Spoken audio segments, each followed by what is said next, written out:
Hello students, welcome to Kardam classes. आज हम पढ़ेंगे कक्षा 8 गणित इकाई 1 परिमेय संख्या रेशनल नंबर्स। तो अब एक्सरसाइज 1D करा चुके हैं, उसके बाद में परिमेय संख्याओं में गुणा की संक्रिया के प्रगुण। तो गुणा की संक्रिया के प्रगुण 4 कंडीशन को फुलफिल करते हैं। देखिए, पहला पॉइंट है समवर्ग प्रगुण। समवर्ग प्रगुण, समवर्ग प्रगुण। तो समवर्ग प्रगुण क्या होता है? एक एग्जांपल लेते हैं। देखिए, आपके पास में दो परिमेय संख्या 1/2 और 1/3। तो इन दो परिमेय संख्याओं को अगर हम दो परिमेय संख्याओं की गुणा करते हैं तो दो परिमेय संख्याओं की गुणा करने पर हमें एक परिमेय संख्या मिलती है। एक की 1 में मल्टीप्लाई कर दी 1 और 2 की 3 में मल्टीप्लाई कर दी 6। तो ये हो गया 1/6। 1/6 क्या है? एक परिमेय संख्या है। एक परिमेय संख्या है। तो हम क्या करेंगे? हम लिख सकते हैं क्या? यदि P/Q तथा R/S कोई दो परिमेय संख्याएं हो, कोई परिमेय संख्याएं हो, कोई परिमेय संख्या, कोई परिमेय संख्याएं हैं, तो क्या करेंगे? देखिए, P/Q गुणा R/S। तो क्या करेंगे? P गुणा R/Q गुणा S। तो दो परिमेय संख्याओं की अगर आपस में गुणा करते हैं तो इनका गुणनफल भी एक परिमेय संख्या होगा। क्या होगा? भी परिमेय संख्या प्राप्त होगा। परिमेय संख्या प्राप्त होगा।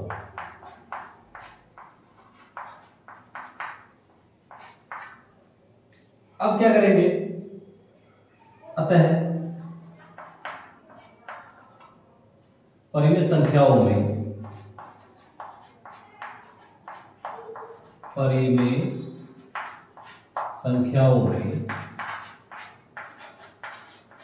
गुणा की संक्रिया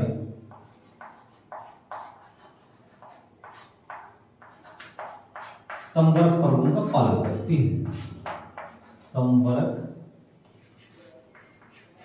प्रगुण का पालन करती है।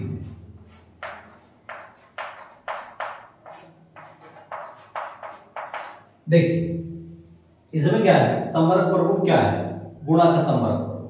इसमें आपके पास में दो परिमेय संख्या होती है। उन दो परिमेय संख्याओं की गुणा करने पे हमें एक परिमेय संख्या मिलती है। अब हम दो परिमेय संख्या हमारे पास में क्या है? यदि P/Q तथा R/S कोई दो परिमेय संख्याएं हैं तो P/Q गुणा R/S की अगर हम गुणा करते हैं तो P गुणा R/Q गुणा S भी परिमेय संख्या प्राप्त होगी। ठीक है? तो क्या होगी? परिमेय संख्या प्राप्त होगी। अतः परिमेय संख्याओं में गुणा की संक्रिया समवर्ग प्रगुण का पालन करती है। यदि दो परिमेय संख्याओं में की गुणा करने पर उनका गुणनफल एक परिमेय संख्या ना आता तो ये समवर्ग प्रगुण का पालन नहीं करती। अब इसके बाद में हम पढ़ते हैं कर्म विनिमय प्रगुण। कर्म विनिमय प्रगुण नंबर दूसरा है कर्म विनिमय प्रगुण। चलिए, कर्म विनिमय प्रगुण देखते हैं। कर्म विनिमय प्रगुण, कर्म विनिमय प्रगुण। देखिए, कर्म विनिमय प्रगुण में क्या है? आप इसको दो एग्जांपल ले लेंगे, 1/2 और 1/7। दूसरा ले लिया हमने, सेकंड पॉइंट ले लिया 1/7 और गुणा 1/2। इनको हल करते हैं। चलिए, देखिए 1/2 गुणा 1/7। 1 की 1 में मल्टीप्लाई कर दी 1 और 7 दूनी 14, तो 1/14 हो गया। अब क्या करेंगे? 1 की 1 में मल्टीप्लाई करेंगे, 1 की 1 में मल्टीप्लाई कर दी 1 और 7 दूनी 14, तो मतलब दोनों बराबर है। तो 1/14 और 1/14 दोनों हमारे बराबर आ गए। इसका मतलब यह है गुणा का कर्म लेने में प्रगुण हमें बताता है दो परिमेय संख्याओं के अगर हम कर्म बदल करके दो परिमेय संख्याओं के कर्म बदल के अगर हम गुणा करते हैं तो उनके गुणनफल में कोई परिवर्तन नहीं होता। देखिए 1/2 गुणा 1/7, पहले के स्थान पर दूसरा कर दिया, दूसरे के स्थान पर पहला कर दिया, मतलब दोनों के कर्म बदलकर अगर हम गुणा करते हैं तो उनके गुणनफल में कोई परिवर्तन नहीं होता। तो हम लिख सकते हैं यदि P/Q तथा R/S कोई दो परिमेय संख्याएं हैं, कोई परिमेय संख्याएं हैं तो क्या करेंगे, देखिए P गुणा Q मल्टीप्लाई R/S कि अगर हम गुणा करते हैं, अब की बार इनका कर्म बदल के हम इसकी गुणा करते हैं R/S मल्टीप्लाई P/Q, तो इनके गुणनफल में कोई परिवर्तन नहीं आता। ये गुणा का कर्म विधि में प्रगुण है। अतः परिमेय संख्याओं में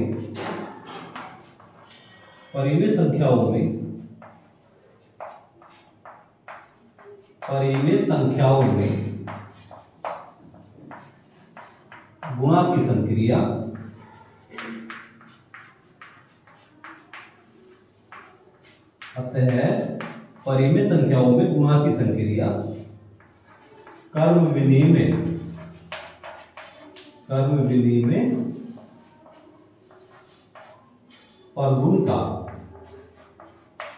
में प्रगुण का पालन करती है।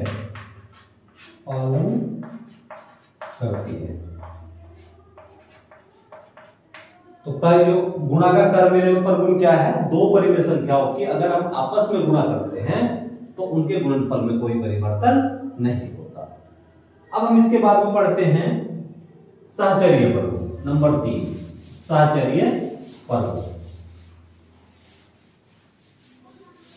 देखिए सहचर्य प्रगुण क्या है, नंबर 3 है सहचर्य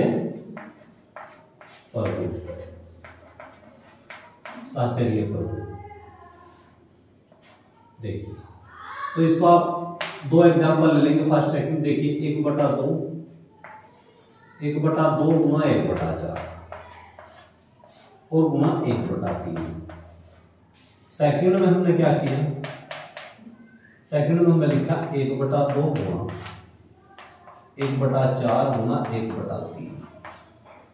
देखिए आप इसको हल करते हैं, पहली दो परिमेय संख्याओं को हमने ब्रैकेट में रखा, तीसरे को अलग रखा। अब की बार क्या किया, पहले को अलग रखा, दूसरी और तीसरी को एक ब्रैकेट में रखा।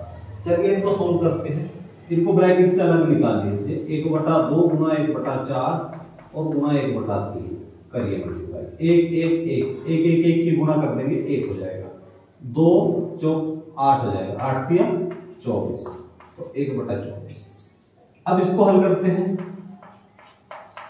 तो 1/2 गुणा 1/4 और गुणा 1/3, इसको भी हमने ब्रैकेट से बाहर निकाल दिया। तो 1 की हम गुणा करेंगे 1, 4 दूनी 8, 8 तिया 24। तो हम क्या करेंगे, तो हमारा क्या है, इन तीनों परिमेय संख्याओं की गुणा अगर हम करते हैं तो ये दोनों स्थितियों में इनका गुणनफल समान प्राप्त होता है। अब लिखेंगे यदि P/Q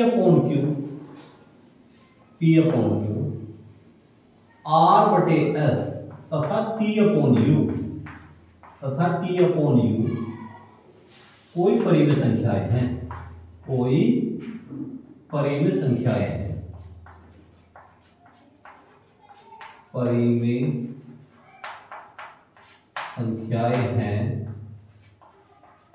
तो क्या करेंगे, देखिए P/Q मल्टीप्लाई R गुणा S और ये हो गया T/U। अब की बार क्या किया, P गुणा Q और दूसरी ओर तीसरी को हमने ब्रैकेट में रख लिया। तो ये प्रत्येक स्थिति में बराबर आते हैं। प्रत्येक स्थिति में क्या आते हैं?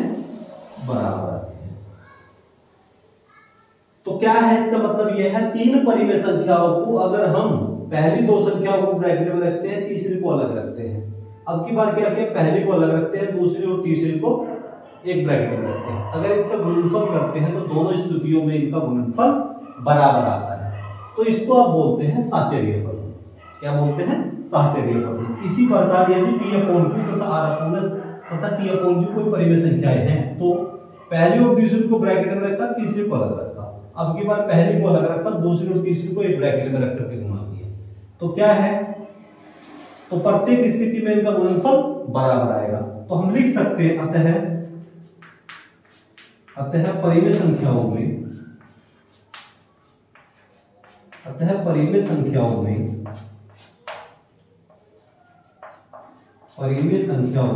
क्या गुणा की संक्रिया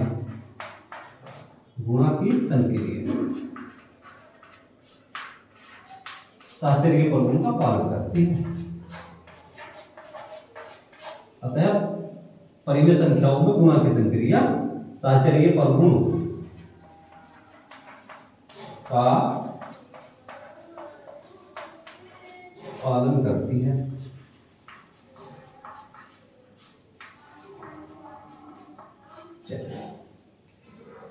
अब इसके बाद हम पढ़ते हैं वितरण फलन।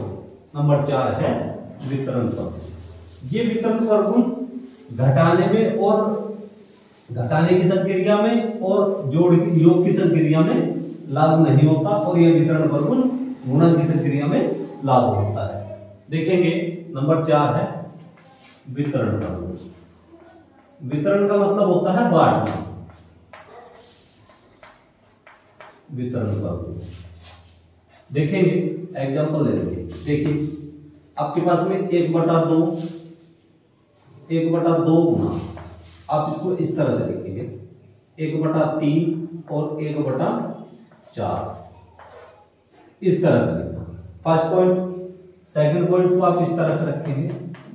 देखिए 1/2 गुना 1/3 और प्लस 1/2 गुना 1/4 ये।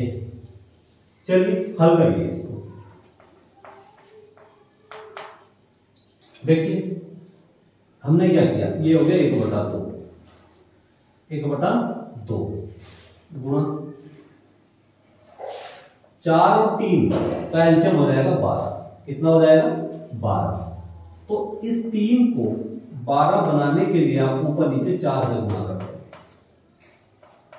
अब इसमें क्या किया, 1/4। इस 4 को 12 बनाने के लिए आप ऊपर नीचे 3 से मल्टीप्लाई कर देंगे। तो ये कितना होगा? 1/2 गुना 4/12। ये कितना हो जाएगा? 3/12। चलिए ये होगा 1/2। अब गुणा ये कितना हो जाएगा? इन दोनों का एलसीएम हो गया 12। तो 4 और 3 कितना हो गया? 4 + 3 7। तो 1/2 गुणा 4 3 7/12। तो ये कितना हो गया? 7 और 12 दूनी 24। तो 7/24 7/24 हो गया। अब आप करेंगे इस वाले पॉइंट को हल करेंगे। करिए, 1 की 1 मल्टीप्लाई करेंगे कितना हो जाएगा? 1 2 3 6 1। ये कितना हो जाएगा? ये हो जाएगा 4 दूनी 8। तो 6 और 8 का अगर आप एलसीएम लेते हैं, एलसीएम ले लेंगे 6 और 8 का, 2 से भाग देंगे 3 हो जाएगा, ये 4 हो जाएगा। फिर 3 से करेंगे, फिर 4 हो जाएगा। तो 4 × 12 दूनी 24 हो जाएगा। 4 × 12 दूनी 24 हो गया। तो इस 6 को 24 बनाने के लिए आप ऊपर नीचे 4 से मल्टीप्लाई कर देते हैं। इस 8 को 24 बनाने के लिए आप ऊपर नीचे 3 से गुणा कर देंगे। तो 4/6 × 24 हो गया और 3/8 दिया 24। इनका एलसीएम कितना हो गया? 24। तो 4 + 3 4 और 3 कितना हो गया? 7 7/24 हो गया। तो हमारा क्या है, दोनों साइड क्या है, मतलब दोनों कंडीशन में 7/24 और ये कितना हो गया 7/24। तो प्रत्येक स्थिति में इनका गुणनफल क्या होता है, बराबर होता है। देखिए वितरण प्रगुण क्या है, वितरण प्रगुण क्या है, पहली परिमेय संख्या और दो परिमेय संख्याओं को ब्रैकेट में करके जोड़ देते हैं। अब की बात इस पहली परिमेय संख्या की दूसरी और तीसरी में गुणा कर देते हैं। देखिए 1/2 की गुणा की 1/3 में, 1/2 की गुणा की 1/4। अब ये दिखाना है कि दोनों स्थितियों में इनका गुणनफल बराबर आता है, दोनों स्थितियों में इनका गुणनफल क्या आता है, बराबर आता है। तो अब आप लिखेंगे यदि P अपॉन Q R/S तथा T अपॉन U कोई परिमेय संख्याएं हैं, क्या है, कोई परिमेय संख्याएं हैं, परिमेय संख्याएं हैं, परिमेय संख्याएं हैं, तो इनका गुणनफल हम किस तरह से करेंगे। देखिए P अपॉन Q गुणा R/S और ये होगा T/U, अंदर इनकी मल्टीप्लाई करेंगे, P upon Q multiply R/S। अब ये क्या हो गया, P अपॉन Q और मल्टीप्लाई T अपॉन U। तो दोनों स्थितियों में इनका गुणनफल बराबर आता है। तो ये हमें कहां से पता चलता है, गुणा के वितरण प्रगुण से। अतः परिमेय संख्याओं में